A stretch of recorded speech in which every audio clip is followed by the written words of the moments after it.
tẹ̀bàkẹ́ tó máa rẹ́bà ẹ̀yin lẹ́ẹ̀ gùn sínú tó yẹ kẹ́ tó máa ríyá èmi ọlọ́run ẹ̀yin lẹ́ẹ̀ máa lọ́kùnrin àtòbìnrin tí wọ́n máa tì díbọ̀ díkẹ́ tó máa bímọ èmi ọlọ́run kàn ní máa bímọ yóò máa bí náà ni ìyẹn máa di yóò máa di ni ẹ̀bà máa dẹ̀bà yóò máa di ni wọ́n ìdá kọ̀dọ̀ àmọ̀ràn tẹ́mi ọlọ́run bá gbèrò lọ́dọ̀ tèmi fa ìyàmá yẹkúlù lẹ̀kú dájúdájú yẹkúlù lẹ̀kú kún bí gbàgbàgbàrà ọlọ́run ṣe rí nù nínú ìgbàgbọ́ pẹ̀lú àwọn òjíṣẹ́ ọlọ́run Jésù wa wọ́n di kìtàbí àwọn ìwé tó fi ránṣẹ́ ẹ̀gbọ́ ẹ gbàgbọ́ pẹ̀lú kádàrá eléyìí tó dáńbẹ̀ àti eléyìí tí ò dáńbẹ̀ eléyìí tí ò bá dá mọ́ di òyìṣẹ́ kìtì ọlọ́run mọ́rò pé nǹkan mọ́rò pé gbogbo ohun tí ń ṣẹlẹ̀ sí ọlá ìdá náà pé kádàrá rẹ̀ náà ni gbìyànjú against ẹ̀ gbàdúrà against ẹ̀ torí pé ó lè má jẹ́ kádàrá látọ̀dọ̀ ọlọ́run lè jẹ́ ignorance tẹ̀dá ayiwa nítorí pé òyìṣẹ́ kìtì ọlọ́run ò sì fa sánmà ya nínú ilé rẹ̀ tí wọ́n ń sọ̀rọ̀ fún ọtọ́run lọ́kàn gbà wáyé wọ́n wá kú sórí gun ìdá wọ́n kú sórí gun London pẹ̀lú ignorance wọ́n rò pé gbogbo tí ń ṣẹlẹ̀ sọ lábúrò àmúwọ́ ọlọ́run náà ni bí wọ́n ṣe máa ń sọ láfíríkà àwọn ọmọ kéékèèké bá bóyá bá dọ̀tún jù lókàn dédé kú náà nínú ẹ̀ ọlọ́run jẹ́ pa bóòlù wọ́n ṣe mọ̀ pọ́lọ́run ló pa tó yẹ pé London àwọn kan máa bí inú ilé ni kódà wọ́n máa bí sínú omi bá wọ́n tún fi ṣe fàárí ẹ̀gbọ́ àwọn kèfì ní àwọn òṣìṣẹ́ lọ́run èyí tí wọ́n ń sin lọ́run Nàìjíríà bí wọ́n ń pọ̀ lọ́dọ̀ tí lọ́dọ̀ tí wọ́n ti ń pààyàn lọ́dọ̀ tí wọ́n ti ń gúrí èèyàn lọ́dọ̀ tí wọ́n ti ń gbòkú wọ́n lè kújẹ̀kú ní Nàìjíríà aburú táwọn èèyàn yẹn nìyẹn lẹ́yìn sínú kádàrá ọlọ́run kò sí ní tó kọ́ ọlọ́run pẹ̀lú ẹ̀ nínú ọwọ́ wọn laburú wà nínú orí wọn àtọ̀kàn wọn laburú wà ní àyín táwa wà wáṣí la máa fi gbogbo nǹkan bá yẹn ṣe àbí torí pé nìkan ò ní kó òbí kan jẹ́ táwọn òfin wa máa ní ẹlòmíì tó kún nínú Nàìjíríà ẹgbàgbọ́ pẹ̀lú ọlọ́run wọ́n lè yẹ òmìnira ààfin ẹ sì gbàgbọ́ pẹ̀lú ọjọ́ tó yẹ pé gbogbo nǹkan ṣe àpàdà wá béèrè lọ ọlọ́run padà wá bí wá léèrè àmúyàn tá a fi ṣe ẹni tí ń tan àwọn èèyàn jẹ ẹni tí ń ba tèèyàn jẹ ẹni tí ń gbogbo èèyàn míì náà jẹ ẹni tí ń ṣe nǹkan tí àwọn èèyàn rò pé dáadáa ní í ṣe tó sì dábùú ní í ṣe gbogbo ẹ̀ pátá lọ́lọ́run padà wá fún wa nírò ọlọ́run wá stop mẹ́rin kí ni lọ́run wí gan tún mi nù lẹ́bi dáhìí wọ́n lè dán wọ́n tún jẹ́ ìdúnà alhadulukum ala tijara ẹ̀ bá ń wò tún alhadulukum ala tijara tunjikum min adhabin alim tu'minuna billahi wa malaikatihi وتجاهدون في سبيل الله بأموالكم وأنفسكم ذلكم خير لكم إن كنتم تعلمون أيوة يعني أعوذ بالله من الشيطان الرجيم بسم الله الرحمن الرحيم يا أيها الذين آمنوا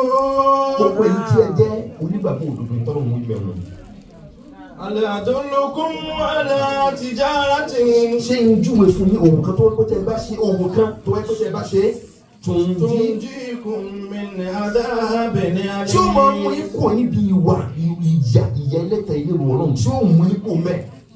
tu'minuna billahi wa rasulihi. ẹ gbàgbọ́ pẹ̀lú ọlọ́run àtàwọn òjíṣẹ́ rẹ̀ tó fi ránṣẹ́ sí yín ìgbàgbọ́ ọlọ́run ẹ gbàgbọ́ pẹ̀lú ẹ sì gbàgbọ́ pẹ̀lú gbogbo àwọn tí wọ́n ọlọ́run rán sí yín àwọn ànábì ọlọ́run àtàwọn tí wọ́n jẹ́ warasatuhum àwọn tó ń jẹ́ bí àwọn àfáà yín tí wọ́n ń júwe táwọn ànábì ní júwe fún yín ẹ gbàgbọ́ pẹ̀lú tí wọ́n ń wí fún yín ní gbogbo ìgbà tí wọ́n bá ti ń sọ̀rọ̀ ọlọ́run ọba.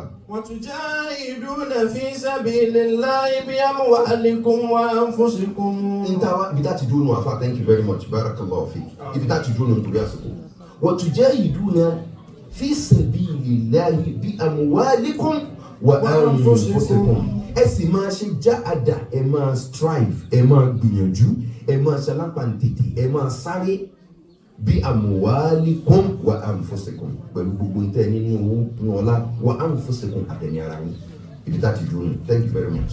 now alijihad bí amwalikum ìmọ̀ gbìyànjú pẹ̀lú ń tẹ́yàn ní nínú ọlá nínú owó owó lẹ́nà kẹ́tọ́lẹ́yà yìí mi ò rẹ́ni pé nìkan wà níbi tó wá bíi free ní ìmọ̀ pé bọ́ọ̀sì lẹ́wọ̀ ẹni tí ó sì wọ bọ́ọ̀sì tó gbé mọ́tò rẹ̀ tó sàré kó sí nígbà tí ó ṣe pé iyẹ̀pẹ̀ ní mọ́tò ń máa mú owó tẹ náà ń jihadi ayọ̀ èyí tí ń jẹ́ jihadi owó tẹ fílẹ̀ lásàlátù tí wọ́n wá ẹwà ara mọ́ṣáláṣí tẹ̀ wọ́n á expand díẹ̀ tó wò ní wọ́n á nà ọbẹ̀ tó sì jẹ́ pé ní tẹ́ ń ṣe ń bi mọ́ṣáláṣí yẹn ẹ̀sìn ọlọ́run lẹ́ ń ṣe ń bẹ̀ jihadi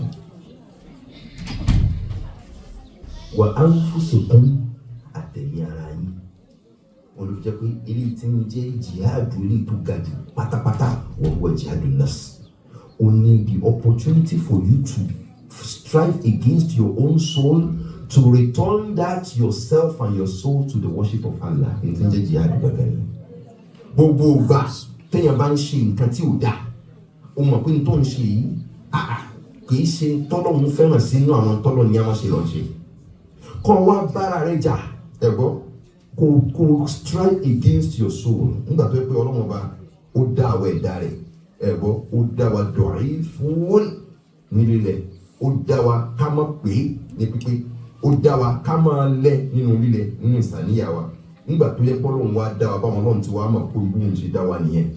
Òun lẹ́nìkan ò fi gbọ́dọ̀ máa assume 100% perfection ẹ̀ tí ẹ̀ lè rólú ẹ̀. Gbogbo ẹni ìmáàmù Mákà ni o, ìmáàmù Mádínà ni o, ó wá 100% Ọlọ́run kò dáa.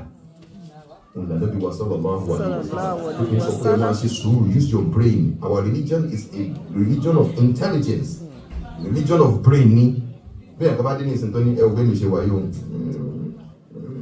Mi ò ní ìdí obìnrin jàre. Àwọn níbẹ̀rù Ọlọ́run. Wọn ní ẹ̀ ti mọ̀ pé irọ́ ni pa. Torí pé àwọn kan ti dán wòye Christendom nínú Catholic wọn ní fadá làwọn wọn làwọn fẹ́ dàbí Jésù irọ́ wọn pa. Nígbà tábẹ́ wọn ń le wọn wá abuse àwọn ọmọ Ọlọ́run nínú church. Torí pé wọn ní lè ṣe Jésù tí ó ṣe tiẹ̀ Ọlọ́run by default ni ò jẹ́ ká bẹ́ẹ̀ kí Jésù ní ìdísóbìnrin in the first coming tó ti lọ́run. In his second coming, which is coming, yóò fẹ́yàwó yóò bímọ. In his first coming, wọn àbúmọ́ sáàrí nígbà tó kú ó lọ ní kọ̀dọ̀rọ̀ fa àwọn Ọlọ́run rí ilé ẹ̀sìn sámà ni. In the second coming, yóò kú bẹ́ẹ̀rì rẹ̀. Alayhi salatu wassalam. Ṣé ti yé wa? Nábì ló wí bẹ́ẹ̀ fún wa sallallahu alaihi wasallam. Jésù tí kò nídìí fóbìnrin nígbà tó lọ́run wa Ọlọ́run ń ṣe hàn sí sọ fún un nìkan ni eléyìí ò kan púpọ̀ fún un kò kan ìmáàmù Mákà kò kan ìmáàmù Mádínà nígbà tí ìṣe Jésù ewu ń tiẹ̀ so ìmáàmù Mákà ìmáàmù Mádínà púpọ̀ fún un tó ń bá dé tó ní I don't have a need I want to be Christ like ani arákùnrin ọ̀n tán ara ẹni Ọlọ́run ò dá pípé irú ẹ̀ sọ́dọ̀ rẹ̀ tàbí kẹ́hìn kan dé ní ìsìnkú ní ẹ báwa ṣe wà yìí ẹni ọ̀dọ́ Ọlọ́run kò sí ní táàmù ṣe ní dáadáa nínú ọkàn wa mustapha alẹ nta ma ọ̀rọ̀ nínú ọkàn wa ni pé dáadáa rẹ Ọlọ́run máa lékún rẹ ṣùgbọ́n ò lè perfect a ní gbogbo nǹkan làwọn máa ṣe sẹ ní dáadáa gbogbo dáadáa la máa ṣe bá a ṣe dá pẹ̀lú ọ̀rọ̀ pé ká máa kírun ládàbí àwẹ̀ ládàbí zaka ládàbí kìyànwòlé ládàbí kìrátùlù kuran ládàbí sàrà ṣiṣe bá a ṣe dáadáa tó yìí a tún wá dánú màmá láta ẹ ti wá jẹ arákùnrin Ọlọ́run ò kẹ ọ ṣùgbọ́n sórí ń tọ́ ń sọ̀hún lillahi kullu kamal Ọlọ́run nìkan lọ́ba tó pé tán. Bó bá ti wá mọ̀ báwọn bó bá ti wá rẹ̀ dá Ọlọ́run tọ́lọ́run ti mọ̀ tọ́lọ́run ti dá bẹ́ẹ̀ ọ̀ wá ní fi perfection ti sọ́dọ̀ ìyàwó rẹ̀ ńlé pé gbogbo nǹkan náà ìyàwó gbọ́dọ̀ máa ṣe ó gbọ́dọ̀ máa ìfọ́ríwò ṣe ó gbọ́dọ̀ máa ẹ̀gúsí ṣe ó sì gbọ́dọ̀ máa cleaning ṣe ó sì gbọ́dọ̀ máa pampers ṣe ó sì gbọ́dọ̀ máa tún ìtọ́jú ọmọ inú ilé gbọ́dọ̀ clean pátápátá ní gbogbo ẹ̀ náà ní kí ìyàwó wa máa ṣe kó lè máa gbogbo ẹ̀ sí nígbà tọ́lọ́run ò dá bẹ́ẹ̀ ọkọ rẹ̀ ó gbọ́dọ̀ fi lè fowó lẹ̀ ó gbọ́dọ̀ lè ṣe ìjọkùnrin lóru lẹ́ẹ̀mẹjọ kílẹ̀ tó mọ́ ó gbọ́dọ̀ lè dá sí fámìlì rẹ̀ ó gbọ́dọ̀ lè mọ bí ó ṣe tọ́jú ọmọ òun náà ní lọ bí iṣẹ́ tọ́ba tó wá ní pé skul yá kí wọ́n ní káwọn dáàdi wá skul kí ló dé gbogbo ẹgbẹ́ tẹ̀ ní máa wá skul kí ló tó lè wá ó sì lọ bí iṣẹ́ náà gbogbo nǹkan náà ló wá fẹ́ kọ́kọ́ náà máa ṣe kò ní lè máa ṣe nígbà tó lọ́wọ́ kò dà bẹ́ẹ̀ tó ti wá olùdókòwò wa sallallahu alaihi wasallam ó ní ìgbà kò mú mi nínú mi nàti farabalẹ̀ ìwọ ìyàwó àtọkọ máa ń wò pé ọkọ rẹ àbíyàwó ló perfect ìdá kárí àmìnà àkọlùkọ́ni rọ́ọ̀dì àmìnà àkọ́ tó o bá ti rí nǹkan kan tó dá lára rẹ̀ lọ́kùnrin lóbìnrin tó wá rí nǹkan míì tí ò dá rọ́ọ̀dì àmìnà àkọ́ console yourself with that he knows how to do. Console yourself with that she knows how to do. Nítorí pé òun ní kó mọ gbogbo ẹ̀ sí. Tó ti yé wa, ó bá ti wá yé wa. Wọ́n bí anfusikum tí Kùránì wí òkú jihad and nafs. Kéèyàn jẹrẹ yín pa, kó fọ ẹ̀mí ara rẹ̀ mọ́, kó kó ń bí àìdá, kó lọ bí dáadáa. Gbogbo ibi tí wọ́n náà máa kó kù sí, ó ti mọ̀ láàyè ara rẹ̀ ní mọ́tẹ́ni. All wàá lọ strive against them. Or strive against them because when we look at it properly, for everyone who is listening, there is a possibility that some people knows how to do some things better than you. Aya kan wà ní Quran Ọlọ́run jẹ́ rántí. Ya ayyuha alladhina amanu ma lakum idha qila lakum infiru fi sabilillah thaqaltum ila al-ard araditum bil hayati dunya ila al-akhirah araditum bil hayati dunya. Why are you satisfied with the with the word of this dunya. Why? Why are you clinging to the floor when they call you to come and do something in the way of Allah? Kí ló dé tí wọ́n bá pè ọ́ pé wá sí jihad sójú ọ̀nà Ọlọ́run? Kí ló dé tí wọ́n máa ń ṣe kùsàlà lórí the war of Tabuk lọ́lọ́run ibi àyà ẹ̀? Àwọn tó lọ́n pè kí wọ́n match for in jihad. Àwọn kan tètè dìde, àwọn kan tètè dìde. Ọlọ́run wá ní àyà yóò lè dín ní àmọ̀nù. Máa lẹ̀kún kí what is worrying you? Kí ni ń wọ́rì ẹ̀ ẹja lè dùn èdè ọmọ èkó? Àbí? Kí ló ń wọ́rì ẹ̀? Ìdà kí ilẹ̀ lẹ́kún tí wọ́n bá sọ fún ọ pé wá gbìyànjú sójú ọ̀nà Ọlọ́run. Kí ló ń wọ́rì ẹ̀ tó tètè dìde? That is saying that there's a possibility that you are clinging to the earth when other people are doing good. Yes, I have some people in my house when we are checking the competition of Quran in Ramadan. So people had already finished 2-3 Qurans. So I was like, okay, all right. The complete of the Quran recitation. Barakallahu fik. And so when we know console and bewa, sorry, opportunity to finish kamete by me provide it.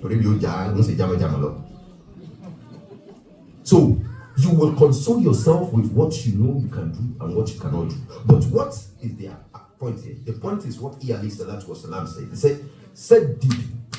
وَقَرِّبْ sallallahu alayhi wa. He knows that you will not be able to be perfect. So jihad nafs. What is jihad nafs? Jihad nafs is that you strive against your own soul to be better. Said deep. وَقَرِّبْ. Whatever you know you're not doing well in your worship of Allah, whatever you know you're not doing well, go and do the audit yourself. And then make a plan to say, I want to do jihad against my own self. Maybe you are an unrepentant liar. You are a liar. Or the one that hears from A to B into more bashing agenda. Ó wà ní tí mo bẹ̀ ṣe yẹn jẹ́ kí yẹn gbọ́dọ̀ lọ́dọ̀ Mr. A kó wá gbé lọ́dọ̀ Mr. B kó tún wá hard mọ́ láti dá wàhálà lẹ̀ láàrin wọn. Ìmọ̀ bàṣẹ kódà ìmọ̀ bàbá dé yẹn jẹ́ ọ̀nà Ànábì sàlám sọ pé ànàmí mà láyé tó kọ́lá ìjánà gbogbo ẹni tí màá ṣe bẹ́ẹ̀ wọn àní wà ní jẹ́nà. Tó bá mọ̀ pé ẹni tí màá ṣe wọ̀ ní òun ní ṣe kó mọ́ sọ̀rọ̀ ẹnìkan fẹ́ nìkan. Maybe you can put down the one say jihad tèmi fẹ́ ṣe é sẹ́ni pé mo fẹ́ make sure we are before the end of Ramadan. Mi ò fẹ́ jẹ́ kẹ́yìn kankan rojú anybody lẹ́gbẹ̀ẹ́ mi ò dẹ̀ fẹ́ rojú anybody pẹ̀lú ẹnu mi. Jihad kan yẹn. You are somebody that I have people that are struggling against gambling. Muniya. Our boys, they are struggling in an increasing number of Muslims. They are struggling against gambling right now. Bo ni o ṣe ṣe àwọn ọmọ kékèké àwọn ọmọ inú community wa they are struggling against drugs. Jihad. Only pé kéèyàn wo ọ̀nà wo ni yóò gbà láti ran owó àwọn èèyàn bẹ́ẹ̀ lọ́wọ́ kéèyàn sì máa jọ́ọ̀jì ẹrú Ọlọ́run wọ́n ṣe wá ń fa drọ́ọ̀gì ẹni bú gidi nìyẹn kẹ́mọ́ ni wọ́n dànù ẹni tí ń fa drọ́ọ̀gì ó lè fi drọ́ọ̀gì lẹ̀ àwa ni wọ́n bá pọ̀ lẹ́gbẹ̀ẹ́ tó ra wa ilé yẹn dànù àìsí jọ́ọ̀jì ẹrú Ọlọ́run tábà máa jọ́ọ̀jì ẹrú Ọlọ́run irú ẹ̀yìn àtàwa yà ní relationship kankan lọ́jọ́ tó ti pẹ́ àníní sì ní rí inú mọ́nájì wa káwa kọ̀ǹdóni ẹni tó bọ́ sórí íńtánẹ̀tì tí wọ́n ń bẹ́ ìdílé àwọn ẹ̀dá Ọlọ́run ẹ̀gbọ́ tí wọ́n ń jó ìjà tàbí tí wọ́n ń bú àwọn ẹ̀dá Ọlọ́run àwọn yìí tí wọ́n ń ṣépè fún wọn Ọlọ́run ò ní í ṣe wọ́n nílò ènìyàn báwọn nítorí irú nǹkan báwọn ní máa ba iṣẹ́ ẹ̀dá jẹ́ kí ló dé tó bá jẹ́ Ọlọ́run ọba fúnra rẹ̀ àròhú fún rọ̀hìmù lọ́lọ́run ọba aláàánú lọ́lọ́run àánú rẹ̀ pọ̀ débi pé kódà ẹni tí ò sẹ́yìn Ọlọ́run máa gùn wọn lálejò náà. Very soon you will speak to the mic. Okay, Elijah. Ọlọ́run ó ju mọ ní confidence ni. Àyà rẹ̀ ó mọ ga ni. O ní Ọlọ́run ní ju olùkó láti confidence. So gẹ́gẹ́ ní tàbí sọ ni pé jihad nafs ní tí ń jẹ́ jihad against one soul. Òní gbogbo tó lè ṣe láti bẹ́ẹ̀ ní ara rẹ̀ jà láti fi gbogbo ohun tí ò dálẹ̀. Ẹlòmíì wà tó bá ti jí báyìí tó bá ti rí nǹkan tó dà. Inú kan dédé máa bí inú nǹkan tó dà ó kàn dédé máa bí náà. Tọ́ni kí ni lágbájá ṣe fún ọ bí I don't even know inú ẹ̀ kàn bí mi náà yìí. Inú ẹ̀dá Ọlọ́run ṣe wá ń bí ọ. Ẹ̀dá Ọlọ́run inú rẹ̀ ṣe ń bí ọtọ́ ọmọ ntọ́lọ́run ní lọ́kàn lókè fún ẹ̀dá òun. Ẹ̀dá Ọlọ́run tó yẹ pé wọ́n níwèé ọkàn báwọn tètè lọ bẹ lọ́hùn kó ṣe tàájù dín lóhùn wọ́n lọ́hùn ọkàn mi ti máa bínú dáadáa ìbá mi yọ kúrò jihad nìyẹn. Tó ti yé wa kí mo pé o jihad kí mo pé kó bẹ lọ́hùn pé ìwọ lọ́hùn inú tí máa dídé bínú sọmọ ọlọ́mọ yìí tèmi náà sì bí tèmi ẹ̀gbọ́n gbogbo ẹni tí máa bínú sọmọ ọlọ́mọ tó náà sì ti bí tẹ̀ a ti máa túbọ̀ tán àwọn ọmọ tiẹ̀ náà láì tiẹ̀ má sọ ìwọ fúnra rẹ kí ni wọ́n máa dún nú ọkàn rẹ wọ́n lọ gbogbo àwọn bàbá tó yẹ pé wọ́n fọmọ ọlọ́mọ sọmọ nígbà táwọn máa ń dàgbà àyè dàgbà láwa nìkan àá máa ń dàgbà pẹ̀lú ọmọ ọlọ́mọ táwọn òbí wa máa ń rí ìsìn ẹni tó wá fẹ́ mà sí òun ló jẹ́ pé níjọ́ tí bàbá tèmi kú àwọn ọmọ àfẹnubí wọ́n ti pọ̀ jù bó láyé bàbá òun ò sì wá yé dáa tí wọ́n wá dé tó lọ́wọ́ fẹ́ bínú rẹ̀ lẹ́ni tó ti ṣe sàárà tọmọ tiẹ̀ mọ́tọmọ ọlọ́mọ lónìí ẹ̀yin ò rí ìzọmọ ọlọ́mọ mọ́ ọmọ tí yín nìkan lè rí ìsìn wàhálà ni ẹ sì ní owó tẹ̀fìlì àdọ́tọ̀ ọmọ bọ́ọ̀bá máa ṣe tètè pè mí àní ọ́fánèjì Nàìjíríà kí wọn náà ṣe sàárà fọmọ ọfún ìgbójọ ọmọ ọfà nìkan ni wọn náà rí àgbáríkà rẹ kọ́ náà kó wọn mú sàn báwọn ọmọ tiẹ̀ náà nítorí pé o ní kápá lọ́wọ́lọ́wọ́ báyìí láti rí ọfà láwọn ọmọ ògùn kankan pọ̀ gan Nàìjíríà tí yà jẹ́ nínú Ramadan yìí millions of naira ló ti lọ́dọ̀ wọn nílé ìwé wọn a sì láwọn ìtàn náà tètè ń gbọ́ wá sí wọn tètè Dr. Salapọ̀ náà mi létí tètè pé lónìí òun gbọ́ wá sí last week ló tètè pé ẹja òun náà fẹ́ ṣe ọfà ọ̀nà fẹ́ torí pé lónìí àwọn ọmọ tiẹ̀ nìkan lọ mójútó bí wọ́n bá rántí dáadáa ó rí pé àwọn táyé kẹ́hìndé kan wà tí wọ́n fi jọ réèsì yín pẹ̀lú bàbá rẹ̀ Nàìjíríà tí wọ́n kún un lé yín wọ́n ti réèsì yín làbáríkà fi pọ̀ mọ́ bínú ọmọ ọlọ́mọ mọ́ ṣe jihad against ẹ̀ mọ́ bínú ẹni tí ń ṣe dáadáa mọ́ ṣe fi ọkàn rìn bẹ́ẹ̀ lọ́n díẹ̀ jihad náà sì yí kéèyàn ṣe jihad lẹ́gbẹ̀ẹ́ ti àná tí ń jẹ́ jihad gangan what is not jihad kí ni ṣe jihad gbogbo tí ń ṣe jihad ò ní téèyàn ń ṣe lẹ́sìn tí wọ́n ń rí ma tí wọ́n kú ìmọ̀ tó rò pẹ́sìn ló ń ṣe ṣùgbọ́n ń ṣe bẹ̀gẹ́rẹ̀ lẹ́ẹ̀lìm kò sí mímọ̀ bẹ́ẹ̀. For example àwọn kan ní ìsìn wọn pẹ̀lú àwọn ní ISIS àwọn kan ní ìsìn wọn pẹ̀lú àwọn ní Al-Qaeda àwọn kan ní ìsìn wọn pẹ̀lú àwọn ní Boko Haram àwọn kan ní ìsìn wọn pẹ̀lú àwọn ní alimọ̀ kí ni àwọn ti Somali kí ni orúkọ wọn Shabab thank you àwọn yìí kí ni àwọn ṣe wọ́n ṣe ń tàn pé ní al-fujjar destruction in the name of religion. Yóò wá mú bọ́ọ̀mù yóò dé mara nínú bọ́ọ̀mù tó dé mara yóò nítorí pé wọ́n ń pààyàn ní Palestine òun náà fẹ́ pa àwọn Israel àti gbogbo ẹni tí máa ń support Israel yóò wá dé bọ́ọ̀mù mara yóò wá para yóò pẹ̀lú ní yóò ní jihad ló ń ṣe.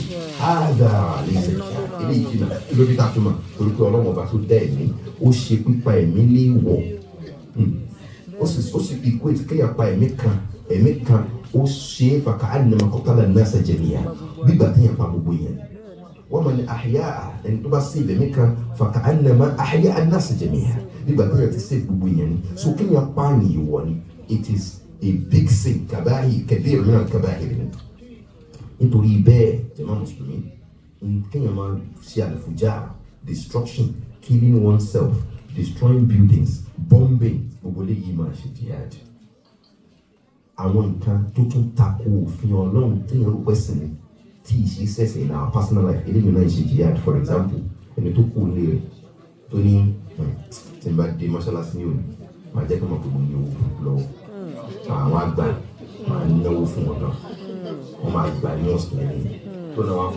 àtẹnu ọ̀nà tí wọ́n apáwí ẹ̀ dáwàkà láti ẹ̀ náà ẹ̀ máa dáwàkà wọ́n ti báyìí tó náà wọ́n ń tó owó sáfà akọ̀lọ̀ pẹ̀lú ọ̀nà àwọn òkú gba owó bá sọ ẹ̀jẹ̀ tó tún pa ní ìlú wa àgbà ṣùgbọ́n ó súnmọ́ káràn lọ́wọ́ pé àlájà tó bá dijọ́ mi owó tẹ fẹ́ náà ẹ máa ń ṣe báyìí mọ́ṣáláṣí ẹ ra ná jẹ́jẹ́ alájì ẹ̀yin náà lè gẹ fìlà kẹ̀kẹ́ tó kúnyàn lẹ́yìn àní ẹ má ṣe ṣùgbọ́n ẹ wà kẹ́ àní ẹ má náwó ṣùgbọ́n intention tó fi náwó rẹ jẹ̀kújẹ̀ tó yọ lọ́wọ́ tẹ̀lé tó sọ pé wọ́n gbà láti léwu ìtẹ́sẹ̀ tó ti yàtọ̀ sọ́dọ̀ àbí òyàtọ̀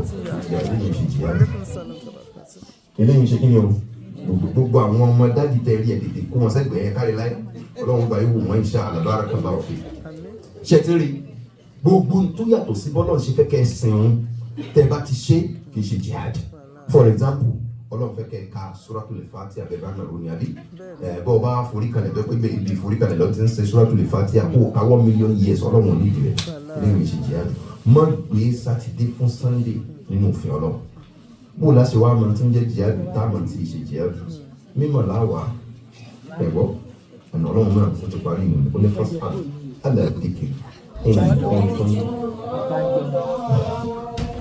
fas'al ala zikri in kuntum la ta'lamun bọ́ọ̀ bá ti wá máa ti ń jẹ́ jihad bó ṣe ṣe ọ̀nà tó gbégbá béèrè lọ́wọ́ àwọn tánmà jàmá mùsùlùmí Ọlọ́run kó kẹwàá kó kẹ́yìn náà Ọlọ́run kó lékún àlùbáríkà wa àti tìyín náà kó lékún ẹ̀sìn wa àti tìyín náà may Allah bless all of us with the blessings in this month of Ramadan and accept from us all our activities and your activities and count us and our names and our families among that Allah will forgive in this month.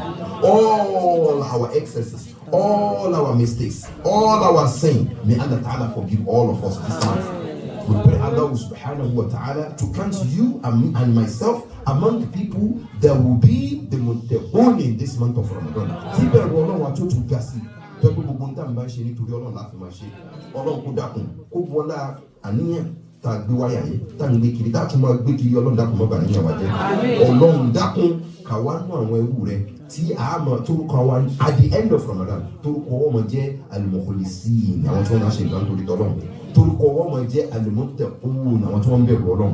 Ọlọ́run fi wá sínú àwọn tí wọ́n wá máa pè ní sọ-ìmúnà wa sọ-ìmát tọ́lọ́run ó fi kẹwàá tágbà bá bọ̀rọ̀ yá àdúrà tá a ṣe ìkọlọ̀ kó bá bá èyí tí ń jẹ́ jihadu èyí tí ì ṣe jihadu gbogbo màmá ni wọ́n ti dà fáà rẹ̀ nísìn lẹ́yìn náà bá wá délé ń tẹ́ ṣe fún mi tí ó ràn mí lọ́wọ́ ó ní kẹ́ kọ́nyà kan nínú ń tẹ́ ìgbọ́lọ́tọ̀ mi kí ládàá tèmi náà lè bá a pẹ́ abẹ́ẹ̀kọ́ ìṣẹ̀ tí ń fi ní ẹmú £500 wá ń tẹ́ ṣe fún mi ní pé ẹ bá ti délé ẹ kọ́ àwọn ará lé ní pé ń tí ń jẹ́ jihadu ó ní àkọ́kọ́ èdè lọ́nu mo fi ń pè ní mo fi ń pè jihadu jihad lẹ́pẹ̀ o tó di ohun àwọn àgbàlagbà yóò máa dùn àwọn àgbàlagbà létí báwọn jihad káàlẹ̀ lájà rẹ̀ ọlọ́run tó máa dùn máa ní gbogbo ọ̀rọ̀ ọlọ́run yóò máa dùn létí. Jihad only the striving against your own soul. So tó bá fẹ́ wo dáadáa definition jihad is aimed at character reformation. It change character yẹn only jihad. It turn a very bad person into a good person only jihad. It turn poison in Brixton in 2004 to Sheikh Abdulsalam only jihad. Poison in what I'm up with Brixton. Or Badawa, or Islam law in Brixton market, in Jonah law. Lónìí, mi tí mo lọ Saudi, mo tí mo lọ Cairo, ó ti wá di Sheikh Abdulsalam, Imam Mọ́ṣáláṣí ńlá ni. Poison yìí, the Brixton police wọ́n kọ lẹ́tà sí mi, home office kọ lẹ́tà sí mi nítorí pé wọ́n máa pààrí ìdìbì tí poison bá wà lánàá. Nítorí pé yóò ṣe burglary, yóò sì ṣeré, yóò ṣe gbogbo nǹkan máa ń lọ ẹ̀wọ̀n yóò dé ní, yóò lóun ṣe ẹ̀dí lánàá. Ìmọ̀ afẹ́ wọn bí tẹ̀wọ̀n dé gidi ni, yóò lọ ẹ̀wọ̀n yóò tètè yóò ní I just came yesterday. Kódà tún máa fi ṣe fáàrí lánàá lọ́rùn. Poison yẹn tán pé nígbà tó yẹn ń jẹ poison jẹun pé orúkọ ọgbọ́n náà lò bó ṣe wá jẹ́ ẹni bútó ìjọba mùsùlùmí ẹja gbọ́ yìí kẹ́ má bàa máa ráìtì àwọn ẹ̀dá ọlọ́run pẹ̀lú ahọ́n yín tẹ́ ẹ̀ máa kankan ẹ̀ má máa ráìtì wọn ọ̀fun poison 2004 yìí ọmọ Jamaica ní half caste báyìí ìyẹn máa jẹun bí Ṣàngó báyìí ó sì ní tàtú tó pọ̀ lára yóò lè ṣe n tó ń dùn ní àwọn tàtú tó wà dọ̀hírọ̀ tó fojú hàn òun náà ló sọ dọ̀hírọ̀ òun lárúbáwá rẹ̀ ti le ju tèmi lọ ní ìsinyìí nítorí pé olùwàsíkò ń Cairo olùwàsíkò ń Saudi Arabia tó wọ́n lọ sí káàmpù Sheikh Masoud Hassan ní Yemen kí o tó le kẹrà kó burú ó tún wá mọ gbogbo ìwàyà àti ní ìsìn fún gba kakura yóò ní yá yọ lẹ́bí ilẹ̀ amanu yóò kakura ní báwọn yóò tún wá fi àwọn technicality tẹ́ ìgbórí sí bí bá ń kà á lọ́wọ́ ó lè sọ pé góyìrì ni mọ̀gbùdúgbà àléhùn mú wọ̀lá dọ̀ọ̀lì náà báyìí kọ́lá òfin kún àwọn ìwáyà ẹni wá perfect ń bẹ̀ àwọn àjọ kírun ní Al-Basha Central Mosque ní Dubai wọ́n lọ bá ìmáàmù pé nítorí pé ń tijú lẹ́yìn ìmáàmù ẹ̀dá kan ẹni ẹ̀bá àtiwájú kò kéré tí ó lè kírun pẹ̀lú ń yẹ̀ ń bẹ̀rẹ̀ wọ́n wá tiwájú ó wá kírun ìmáàmù wọn sì ń sọkún lẹ́yìn ìmáàmù tó sì wá Yemen ni wọ́n wá bẹ̀rẹ̀ lágbá wọn jọ ń sọ̀rọ̀ ìmúna wá dákẹ́ bá wọn wò poison ni mò ń júwe fún yìí ó lè ṣe Abdulrahman lónìí wo èèyàn tó ọmọ ara ìtàn àwọn ẹrú ọlọ́run ọ̀fù ewu ń tiẹ̀ náà ṣé wọ́n ṣẹ́gi tí ọ̀rọ̀ lọ́lọ́run tó gun aṣẹ́wó láti ṣẹ́ náà aṣẹ́wó tó fi bàtà tó fi fún ajá lómi ọlọ́run bọ̀ láti jẹ́ nínú nínú máa ń yà ṣáwó rẹ̀ ló wá ní. Èwo ń tiẹ̀ pẹ̀lú ẹjọ́ àwọn èèyàn àwọn máa gígì láwọn èèyàn máa jọ́ọ̀jì àwọn ẹ̀dọ́ ọlọ́run lágbájá dá àkàbẹ̀gbò dá lágbájá dá àkàbẹ̀gbò dá. Ìmáàmù bíi ká ṣe babalágége ṣe ìgbà wo tẹ́ ẹ̀ ń sọ káàkiri pẹ̀lú àwọn ẹ̀yìn tẹ́ ẹ̀ mọ pòsíṣàn táwọn ẹrú ọlọ́run wà lọ́dọ̀ ọlọ́run wà. Ẹ̀ mọ tí wọ́n ṣe ń pẹ́pẹ́ fún kọ̀rọ̀ ẹ̀ mọ̀ bọ́lọ́run ti foríjì wọ́n bọ́lọ́run ò foríjì wọ́n èwo ń tiẹ̀ jihad nafs kasi jihad against ara wa o ní ká lo ara wa pẹ̀lú ìkúdà jihad nafs has come as the main message of the prophet sallallahu alaihi wasallam only I have not been sent to come and do anything li uti mima sọọlẹ al-akhlaq ìdí tí Ọlọ́run ṣe gbé ní anabi Muhammad ti only to come and perfect human character ìwà lànàbí wa tó ṣe ẹ̀bọ́ Ọlọ́run fi nínú wọlé kọ́ lámì wọ́n máa ń yẹ ṣòro náà ما أنت بنعمة ربك بمجنون وإن لك غير ممنون ولكن عظيم يكاي لا جاري نتام بيتام لو غانو سبب نزول آية yìí Walidu ọmọ Mugira ó wá bójú Ànábì jẹ́ gbangba yìí ó wá bójú rẹ̀ jẹ́ níbi tí gbogbo yẹn ti pọ̀ tánà ní fẹ́ ṣe wá sí tí gbogbo yẹn dá kẹ́kẹ́kẹ́kẹ́ ó sì bọ́ síta gbangba ó ní ìwọ Ànábì anta majnun ó sì nà sí báyìí nínà ká ìyẹpẹrẹ pé wèrè mọ̀ ní ọ́ lẹ́nu rẹ̀ lọ́hùn ojú wa ti Ànábì inú wa bí Ànábì ó wá dùn Ànábì wa kú lójú agbo lẹ́yìn ìtìjú lójú ọ̀nà wọn lọ lọ́nà wa ní ìwọ Ànábì nùnú. بسم الله الرحمن الرحيم نون والقلم وما يسطرون نون bó bá sì tún wọ́n tún sọ pé nùnà bó bá mú kó sọ pé nùnù kó tún sọ pé nùnì wálé kọ̀lẹ́mì wà mẹ́rin ohun gẹ́gẹ́ ní ohun àwọn àgbàlagbà ní nùnù wálé kọ̀lẹ́mì wà mẹ́rin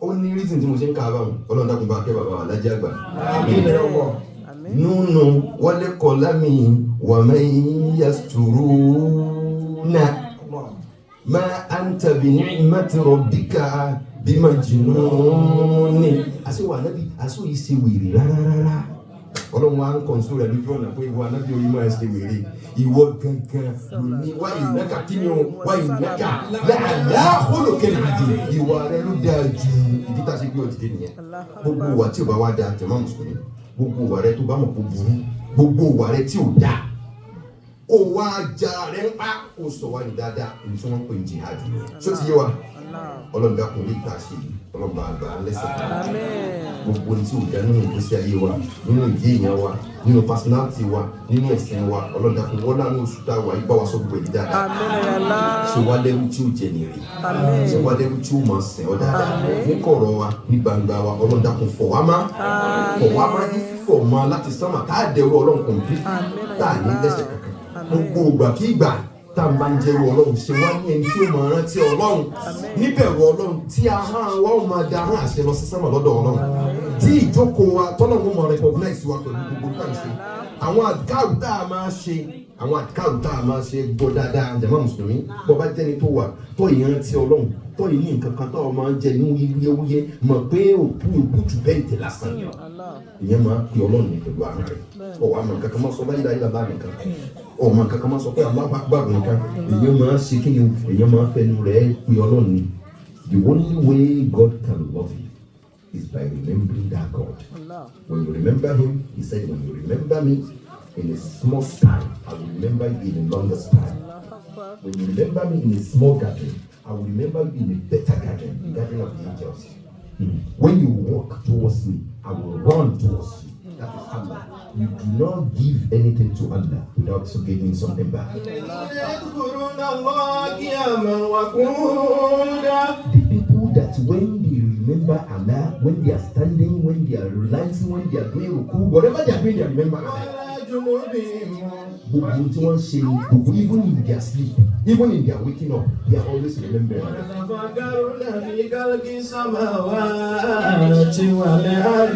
The remembrance of Allah, thank you, Afa. The remembrance of Allah, it is something that will shake.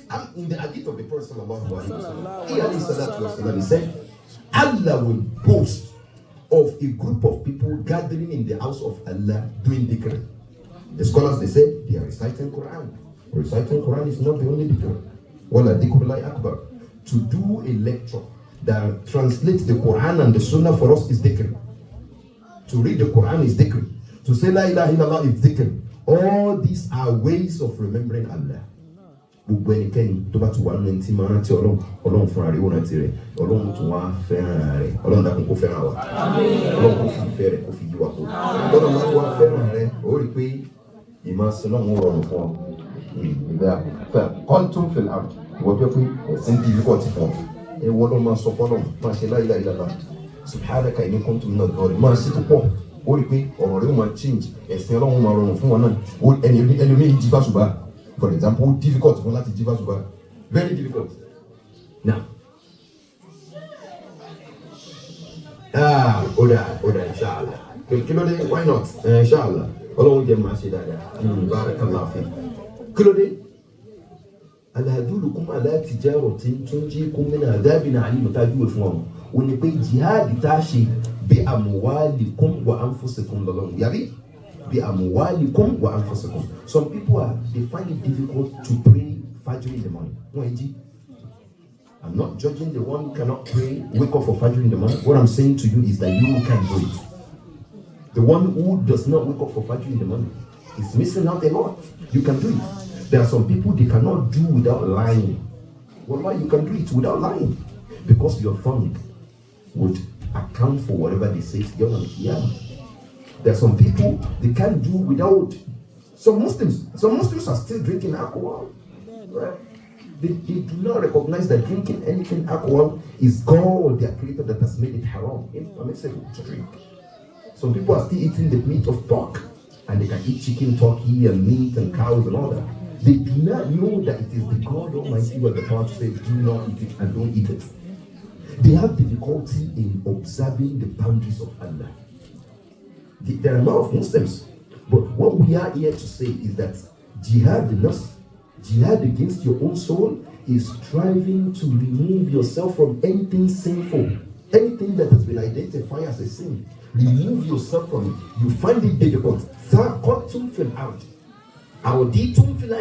you find contentment with the world of this dunya? Do you find contentment in this world only? Where do you find your contentment? What do you love? What are the things that you love? This is a topic in the evening today, 4:30 in Degina. What are the things that you love?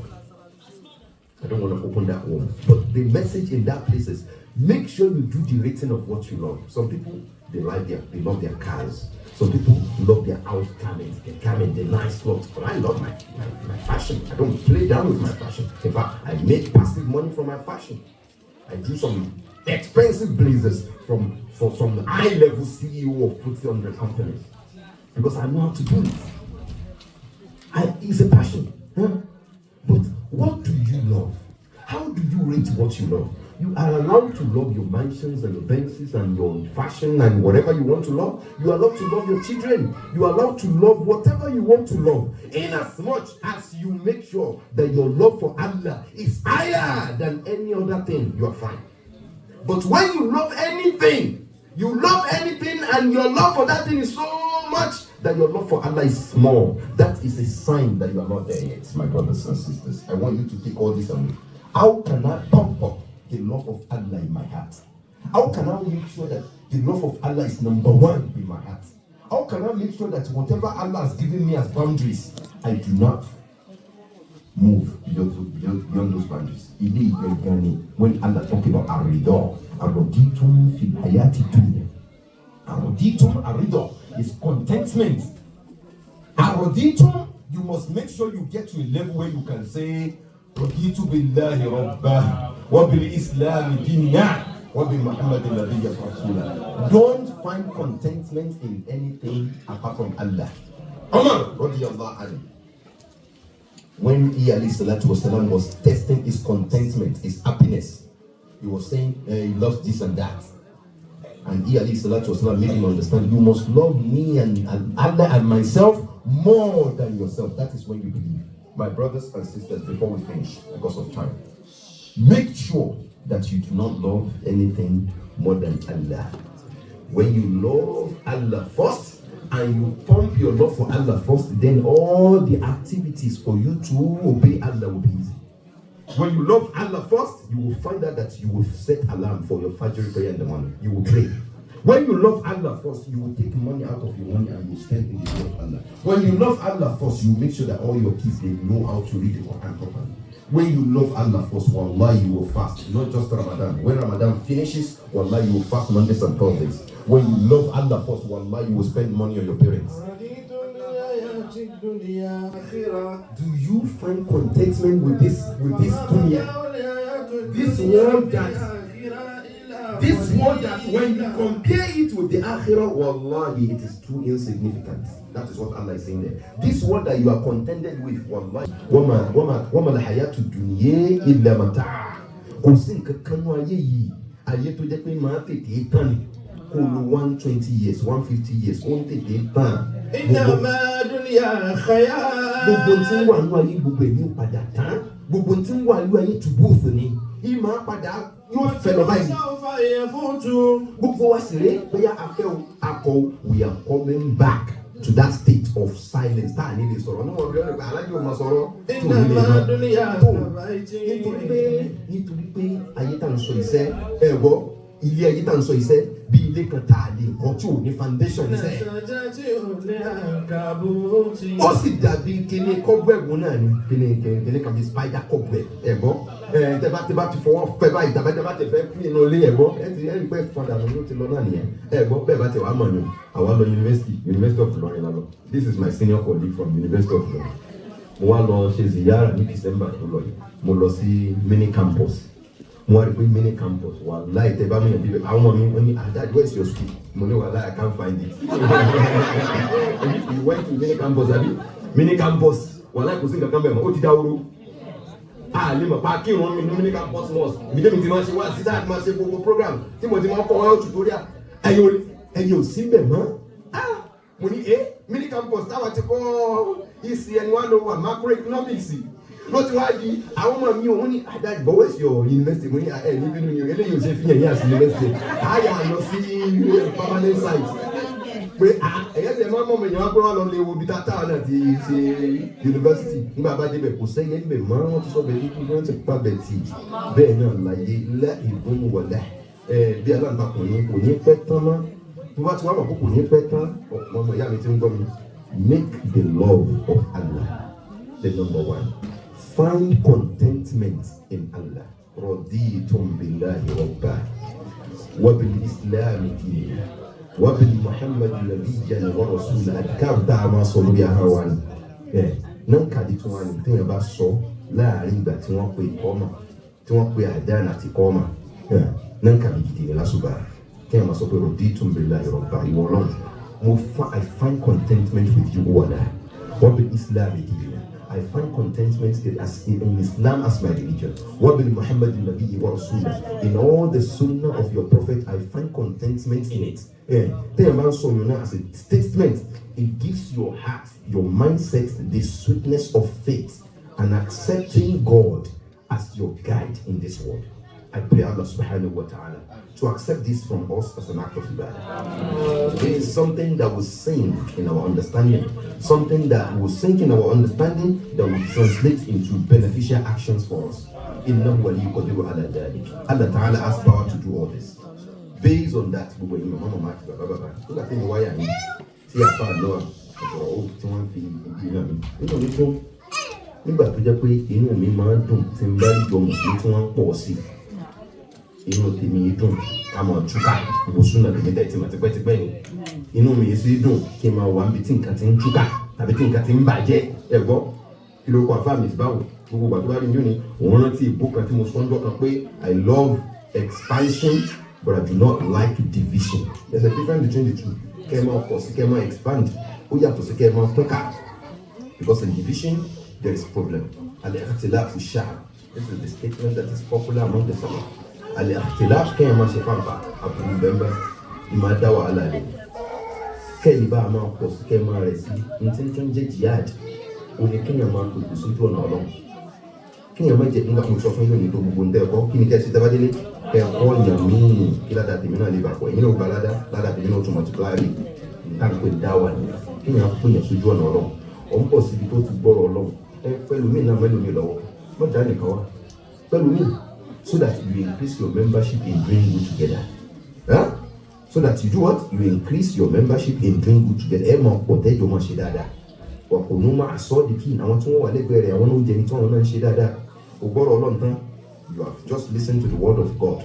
Your mind has been washed. You are ready to worship God. But now you check out of this place now. You are hanging out with the bad guys. So it doesn't really make sense. The people around you, make them to be people that you can worship together. My son came home in a new school that is more white than the schools in London because I moved to Kent. And he said,